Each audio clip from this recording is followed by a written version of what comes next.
नमस्कार, डीटीवी भारत में आपका स्वागत है। मैं हूं आपके साथ अंकिता। चलिए बढ़ते हैं खबर की ओर। इंदौर में आयोजित एक सेमिनार में दार्शनिक और आध्यात्मिक वक्ता आचार्य प्रशांत ने समाज, नई पीढ़ी और वैश्विक राजनीति से जुड़े कई मुद्दों पर अपने विचार रखे। कार्यक्रम के दौरान उन्होंने मीडिया से बातचीत करते हुए विशेष रूप से जैन जी की मानसिकता, दुनिया में बढ़ते युद्ध और भारत के विश्व गुरु बनने के प्रश्न पर टिप्पणी की। आचार्य प्रशांत ने कहा कि पहले की पीढ़ियों पर समाज, परंपरा और व्यवस्था का भारी दबाव अधिक होता था, जबकि आज की जैन जी बाहरी व्यवस्थाओं और परंपराओं के खिलाफ आसानी से विद्रोह कर लेती है। उन्होंने इसे सकारात्मक प्रवृत्ति बताते हुए कहा कि नई पीढ़ी किसी के नियंत्रण में आसानी से नहीं आती। हालांकि उन्होंने यह भी कहा कि उनकी असली समस्या बाहरी नहीं बल्कि भीतरी है। उनके अनुसार आज की पीढ़ी ने बाहरी बंधनों से तो विद्रोह कर दिया है, लेकिन भीतर बैठा अहंकार अभी भी उनका मालिक बना हुआ है। लोग अपनी पसंद नापसंद, लाइक डिसलाइक को ही सत्य मान लेते हैं और उसका अवलोकन या विरोध नहीं करते। उन्होंने कहा कि अहंकार बहुत सूक्ष्म रूप से काम करता है और जब तक व्यक्ति स्वयं उसे पहचान नहीं लेता, तब तक वह धर्म या भजन के माध्यम से भी पोषण पा सकता है।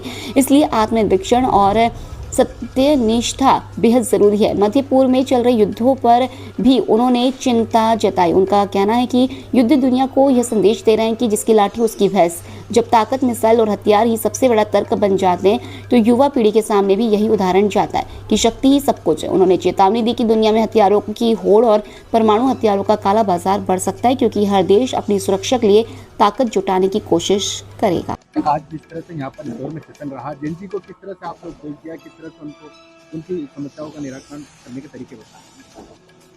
समस्या तो सारी भीतरी होती है। पुरानी जो पीढ़ियाँ थी, उनके ऊपर दबाव बाहर से बनता था। उनके ऊपर समाज, परंपरा, व्यवस्था ये सब हावी रहते थे। फिर नई पीढ़ी है जेन जी, और अब इनके बाद तो और भी पीढ़ी आ रही छोटे बच्चों की। ये ज़्यादा आसानी से बाहरी व्यवस्थाओं के खिलाफ और परंपराओं के खिलाफ और समाज, परिवार के खिलाफ विद्रोह कर लेते हैं, जो कि शायद अच्छी बात भी है। बाहर से कोई आपके ऊपर कोई बात ला देना चाहे, काबू में करना चाहे आपको, तो आप तो उसके सामने ना झुकें, अच्छी बात है।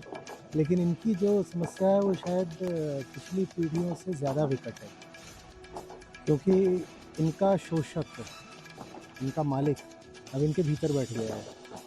तो बाहर तो इन्होंने विद्रोह कर दिया, और अपने भीतर जो अहंकार बैठा है, इनकी पसंद नापसंद बनकर, मान्यता बनकर, मत, ओपिनियन बनकर, लाइक्स डिसलाइक्स, पूर्वाग्रह धारणा, ये सब बनकर ये उसको मैं मानते हैं, उसके खिलाफ नहीं विद्रोह करना चाहते। उसको तो ये कहते हैं ये तो मैं हूँ, ये तो मैंने चाहा, ये तो मेरी स्वेच्छा है, ये तो मैं ऐसा करूँगा, ऐसा करूँगी। तो आज बहुत लंबी चौड़ी बात हुई। मैंने कहा अपनी पसंद को अपना बोलने से पहले थोड़ा देखा करो, थोड़ा आत्मावलोकन करो, आत्मविचार करो। वो सब कुछ जिसको तुम अपना बोलते हो, वो सारे विचार जो तुम बांट कर बैठे हुए हो और कहते हो कि ये तो मेरे हैं, निजी हैं, पर्सनल हैं, क्या तुम्हारी स्वेच्छा सचमुच तुम्हारी स्वेच्छा है?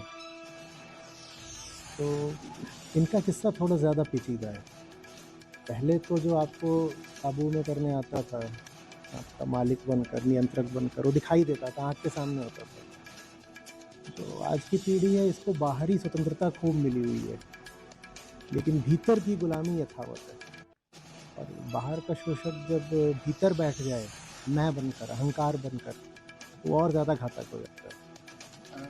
अच्छा जी, एक और सवाल था। जिस तरह से जो जैन जी है, पिछले दिनों सनातन की ओर काफ़ी तेज़ी से बढ़ रही थी, भजन की तरफ जा रही थी, तो ऐसा कोई नज़र आता है, कुछ शांति इनको मिल रही है? देखिए, अहंकार जब तक स्वयं को नहीं देखेगा, तब तक वो धर्म की और भजन की आड़ में भी अपना पोषण ही करेगा। वो भजन को भी अपना आहार बना लेगा। भजन क्लबिंग कहते हैं ना, तो भजन क्लबिंग, वो भजन का इस्तेमाल करेगा सीढ़ी की तरह क्लबिंग पर पहुंचने के लिए। तो कोई भी कर्म अहंकार का उपचार नहीं हो सकता। उपचार तो यही होता है कि कर्ता स्वयं को देख ले। अहंकार करता है, अहंकार डूअर है। वो अगर भजन की ओर भी मनोरंजन के लिए जा रहा है, तो वो ऊपर से भक्त कहला जाएगा, और भीतर ही भीतर अहंकार न सिर्फ कायम रहेगा, बल्कि उसको और तमगा मिल जाएगा कि मैं तो भक्त हूँ। बाहर से वो विद्रोह भी कर सकता है, भीतर अहंकार कायम है और वो विद्रोही अहंकार कहला रहा है। तो वो ज्ञानी भी बन सकता है, बाहर जाके बहुत सारा ज्ञान उठा लाया और भीतर अहंकार कायम है और वो ज्ञानी अहंकार हो गया। तो ये सब करने से कि कोई विधि बहुत सारी विधियाँ रही हैं परंपरा में, अलग-अलग देशों में, अलग-अलग कालों में बहुत विधियाँ रही हैं। अब ये भी एक विधि ही है कि अब हम आधुनिक धुनों पर और बीट्स पर भजन करेंगे। कोई विधि काम नहीं आती जब तक नीयत ठीक ना हो। सत्यनिष्ठा होनी चाहिए, सत्य के प्रति प्रेम होना चाहिए। उस ईमानदारी के बिना कुछ संभव नहीं है। और अगर वो ईमानदारी नहीं होगी तो अहंकार अपने आप को धोखा देने के न जाने कितने तरीके निकाल लेगा। भजन भी एक धोखा हो सकता है, ग्रंथ भी धोखा हो सकता है, गुरु भी धोखा हो सकता है, ज्ञान भी धोखा हो सकता है, योग भी धोखा हो सकता है, तीर्थ भी धोखा हो सकता है, एकांतवास भी धोखा हो सकता है। आप बताइए जितने तरीके के धोखे, आस्तिकता भी धोखा हो सकती है, नास्तिकता भी धोखा हो सकती है। अहंकार हर चीज़ को अपनी खुराक बना लेता है। उसको तो विषय चाहिए बस सुदृढ़ रहने के लिए, आत्मरक्षा के लिए। आचार्य, एक और सवाल था, जिस तरह से मिडिल ईस्ट में युद्ध हो रहा है, मतलब इसका असर किस तरह से हो सकता है भारत में? तो सबसे ज़्यादा प्रभावित कौन हो सकता है? क्या युद्ध प्रभावित हो सकती है इस तरह की? तो युद्ध तो प्रभावित होती ही है। अब आप संदेश ये दे रहे हैं कि जिसकी लाठी उसकी भैंस। तो अहंकार के लिए तो ये सबसे पसंदीदा वचन है, वो तो यही सुनना चाहता है, उसके कानों के लिए तो अमृत है ये। कि साहब आपको दूसरे को दबा के रखने के लिए अब कोई तर्क भी नहीं चाहिए, कोई जस्टिफिकेशन भी नहीं चाहिए। इतना ही काफ़ी है कि मेरे पास बल है और बल सबसे बड़ा तर्क हो जाता है और कोई डिफेंस नहीं चाहिए और कोई सबूत, साक्ष्य, तर्क, प्रमाण कुछ भी नहीं चाहिए। सिर्फ क्या चाहिए? ब्रूट फोर्स, पशु बल, बाहुबल, मिसाइल बल, बम बल। अगर आपके पास ये सब कुछ है तो आप जो चाहें करें। तो इससे जो युवा पीढ़ी है उनको यही संदेश जाएगा कि न ज्ञान की ज़रूरत है, न समझदारी की, न विवेक की। ज़रूरत किसकी है? धन बल की, बाहुबल की, लठ बल की, मिसाइल बल की।